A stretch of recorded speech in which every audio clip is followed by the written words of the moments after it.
বিজ্ঞান academy coaching সেন্টারে সবাইকে স্বাগত জানাচ্ছি। আমি নীলাঞ্জনা। এই যে দেখেন আমাদের 9 নাম তার ম্যাজিক বলেছিলাম, এই যে 9 নাম তার ম্যাজিক।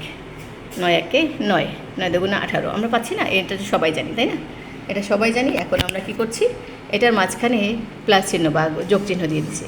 এখন দেখেন যোগ চিহ্ন দেওয়ার ফলে এই দুইটা সংখ্যাকে আমরা এক করে সেই 9 পাচ্ছি, যেটা আর কোনোটাই পাওয়া সম্ভব না। ম্যাজিক মানে কি, এমন আনকমন কিছু যেটা সবাই করতে পারে না। ঠিক এই 9 নামটাও সেই ম্যাজিকটা রাখছে যেটা আর কেউ করতে পারে না। যেমন দেখেন 8 1 9, 7 2 9, এই যে 63 80 থেকে যোগ করে 9, 4 5 20 হয় তাই না? আমরা গুণ করলে কিন্তু গুণ তো করছি না, আমরা তো যোগ করছি। যোগ করলে একমাত্র পাবেন, আর এছাড়া কিন্তু পাবেন না। তাইলে এই যে 5 4 9, এখানেও 9। ঠিক আছে, তো আমরা আজকে এই ম্যাজিকটা দেখালাম, সবাই দেখেন। ইনশাল্লাহ আপনারা করে দেখবেন, বাচ্চাদেরকে সামনে বসে করাবেন এটা। হ্যাঁ, মায়েরা বাচ্চার সামনে বসে বসে এটা করাবেন, তাহলে বাচ্চা কিন্তু আগ্রহ পাবে, উৎসাহ পাবে। বাচ্চা পড়তে দিয়ে আপনি টিভি দেখতে গেলেন, বাচ্চা পড়তে দিয়ে আপনি ফেসবুক চালালেন, বাচ্চা কিন্তু পড়ালেখায় মনোযোগ দেবে না। শেষে দোষ হবে টিচার ভালো পড়ায় না। প্রতিটা জিনিস পড়ার পরে রিভাইজ দিতে হয়, বাসা বসে প্র্যাকটিস করতে হয়। তো আপনি এরকম নতুন নতুন কিছু ট্রিক্স বানিয়ে বাচ্চাকে দেখাবেন যে এটা বানাও, এটা হও, দেখবেন আপনার নিজেরও ভালো লাগবে, আপনার বাচ্চারও ভালো লাগবে।